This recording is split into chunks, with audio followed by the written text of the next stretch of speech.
বাংলাদেশের সর্বোচ্চ চূড়া সাকা হাফং। সাকা দেখতে আসিয়া চরম দুর্দর্শে বাঁশবাগানে যোগ কারে কয়। একটু পরে আমরা সাকা উদ্বোধন করব। বন্ধু হচ্ছে সুরঞ্জন মন্ডল, বান্দরবান জেলায় আসে নাই, বান্দরবানে পাহাড় ট্রেকিং এ সে প্রথমেই সাকা হাফং সামিট করে এসেছে। গত রাতে আমরা এই ঘরটিতে ছিলাম।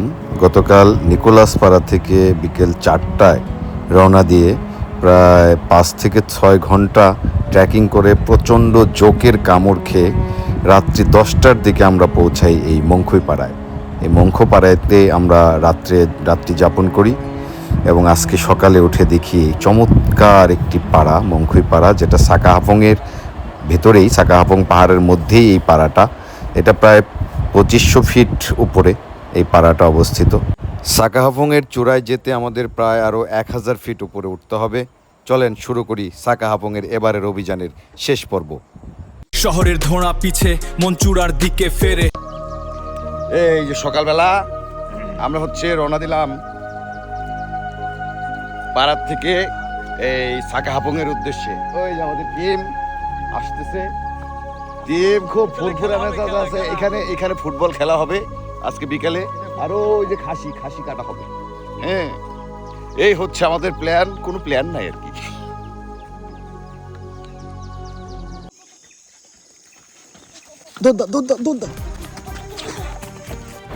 এটা হচ্ছে সেই বিখ্যাত রাস্তা, বর্ডার রোড যেটাকে বলে, মায়ানমার বর্ডার দিয়ে। এখানে আর্মি টহল দেয়। আর্মির মানে চোখের সামনে যদি আপনি গাড়ির সামনে যদি পড়ে যান, তাহলে আপনার সাকা হাফং অভিযান এখানেই শেষ। এই জন্য এই রাস্তাটা সবাইকে দৌড়ে পার হতে হয়, যাতে আর্মি টহল গাড়ি আসার আগেই সাকার জঙ্গলে ঢুকে যেতে পারে। একবার সাকার বাঁশঝাড়ে ঢুকে গেলে আপনাকে আর আর্মি বা অন্য কেউ দেখতে পাবে না, তাহলে আপনি নিরাপদে সাকা হাফং সামিট করতে পারবেন। আমরা অতি দ্রুত এই জায়গাটা পার হয়ে সাকা হাফংয়ের যে বাঁশঝাড়, ঘন বাঁশঝাড়, সেই বাঁশঝাড়ের মধ্যে ঢুকে গেলাম এবং এরপরে আপনারা দেখতে পারবেন যে বাঁশঝাড় দিয়ে কিভাবে সাকা হাফংয়ের চূড়ায় পৌঁছানো যায়। সেই বিখ্যাত রোড।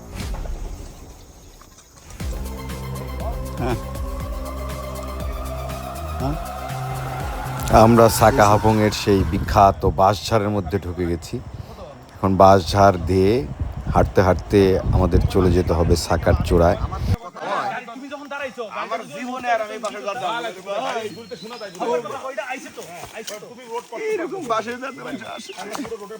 রাস্তা নাই।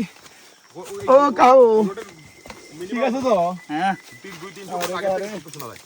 জানিস বাড়ি পৌঁছে যাবে বলে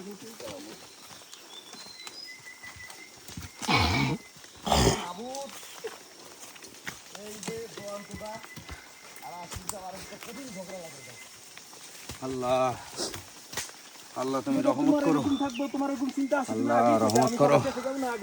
সাকা দেখতে আসিয়া চরম দুর্দর্শে বাঁশবাগানে বাঁশ আর বাঁশ, চরম দুর্দর্শ।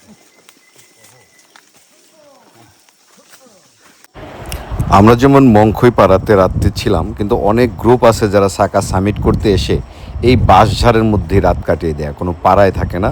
এই বাঁশঝাড়ের মধ্যেই স্লিপিং ব্যাগ ট্যাগ যা আছে এই দিয়ে সারা রাত কাটিয়ে দেয় বাঁশঝাড়ের ভিতরে ঘুমিয়ে। বাঁশবাগানে এসে ঘুমিয়ে থাকে এখানে সারা রাত।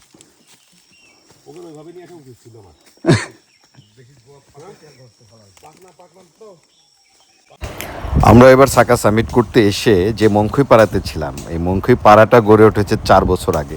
অর্থাৎ আমি যখন 4 বছর আগে 2022 সালে সাকা সামিট করতে আসি প্রথমবার, তখন কিন্তু এই পাড়াটা ছিল না। আমরাও কোনো পাড়ায় রাত্রি যাপন করতে পারিনি, আমরা সারা রাত ভোরে হেঁটেছিলাম। 2022 সালে সাকা সামিট করতে এসে যে কষ্ট করেছি, তার তুলনায় এবার মনে হলো বিয়ের চলনে আসছি।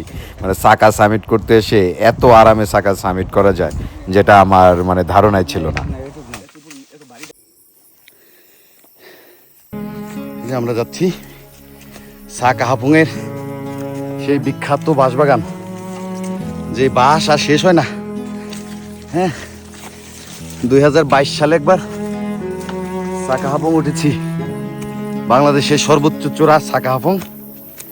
এই আবার 4 বছর পর আবার আসলাম সাকা হাপুঙে। আমরা চূড়ার দিকে যাচ্ছি।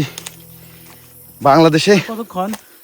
যারা এই বান্দরবান আইসে নীলাচল নীলগিরি এরা ঘুরে কয় বান্দরবান ঘুরে লাইছি, তাদের আইনা কি করা উচিত দাদা?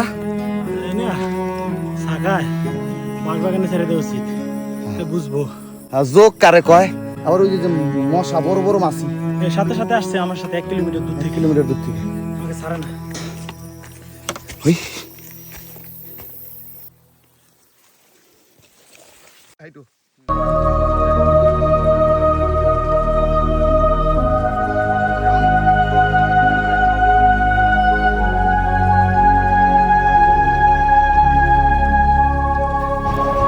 সাকা হাপুংয়ের চূড়ায় গিয়ে কিন্তু আমরা নেটওয়ার্ক পেলাম, মানে মোবাইলে যে যার মতো বাড়িতে কথা বলা শুরু করে দিয়েছে ইতিমধ্যে।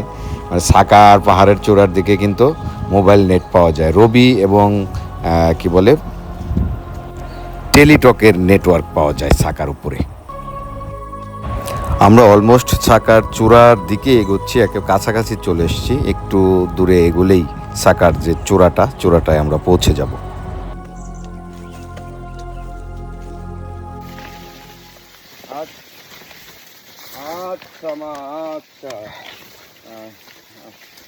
এ সাকা হাপুংয়ের বাজার শেষ হইতে হইতে হয় না।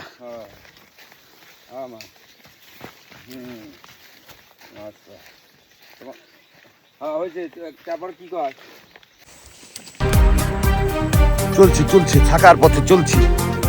এখন তো সাকার রিজলাইন ধরে হাঁটছি আমরা। এই যে এইদিকে মায়ানমার, হ্যাঁ এই যে মায়ানমার, সব ওটি সব মায়ানমার। যে কষ্ট করা হলো না, আমি বলবো কালামনের কথা বলুন না। হ্যাঁ যে কষ্ট করাই আনছো কালামন পাহাড়, কালামন পাহাড় আয় পড়ছি। তবে না আয় রে, এই যে সব লাগেছে। এই যে সেই ঐতিহাসিক, এই যে সেই ঐতিহাসিক গর্তটা যেটা আমি 4 বছর আগে একবার এই গর্তে ছিলাম, সেই গর্তটা এখনো আছে। এটা হচ্ছে সাকার মূল সামিট পয়েন্ট।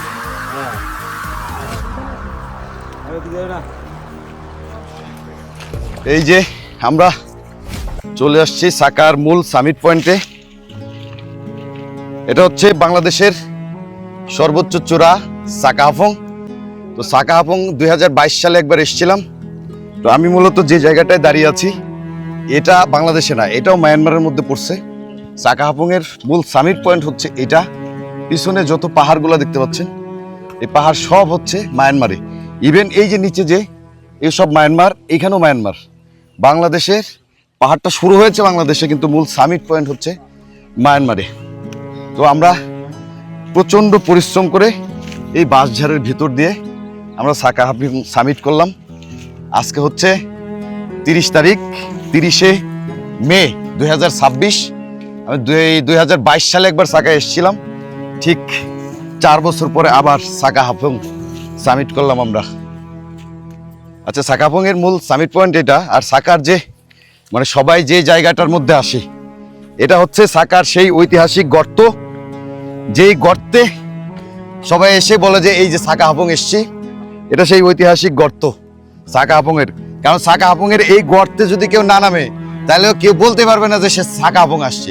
অন্য একটা পাহাড়ের মাথা দিয়েও বলতে পারে যে সাকা হাপুং। এটা হচ্ছে সাকা হাপুংয়ের সেই ঐতিহাসিক গর্ত। একটু পরে আমরা সাকা উদ্বোধন করব। বিশেষ করে আমি খুব অধীর আগ্রহে অপেক্ষা করতেছি। আমাদের সুব্রতর তৈরি একটা গেঞ্জি উদ্বোধন করব। এই হচ্ছে সুব্রতর সেই গেঞ্জি। আচ্ছা, আমরা এখন আছি হচ্ছে সাকা হাপুংয়ের মূল সামিট পয়েন্টে। এই সাকা হাপুংয়ের এটা হচ্ছে সেই গর্তটা যেখানে বলা হতো যে একটা পিলার ছিল, পিলারটা তুলে নিয়ে গেছে, যার ফলে সবাই কিন্তু এই সাকা হাপুংয়ের এই গর্তে আসে হচ্ছে সামিট পয়েন্টটা দেখানোর জন্য। তো আমাদের এই যে আজকে আমরা যে সামিট করলাম এটা হচ্ছে 2026 সালের 30শে মে। হ্যাঁ, আমরা আজকে আসলাম, গতকাল ঈদ ছিল, আমরা পাহাড়ে ঈদ করেছি। আমাদের সাথে আর কারা কারা আছে?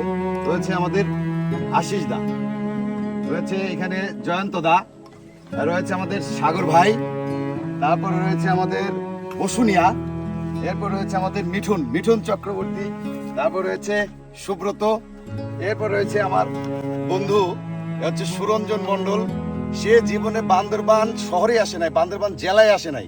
বান্দরবানে পাহাড় ট্রেকিং এ সে প্রথমেই সাকা হাবুং সামিট করে এসেছে। তার জন্য একটা করতালি। সাকা হাফং বাংলাদেশি পাহাড় প্রেমীদের জন্য একটা স্বপ্নের জায়গা, যে জায়গাটা সবাই একবার করে ছুঁতে চায়। সেই স্বপ্নের জায়গায় আমার সৌভাগ্য হলো দুইবার সামিট করার।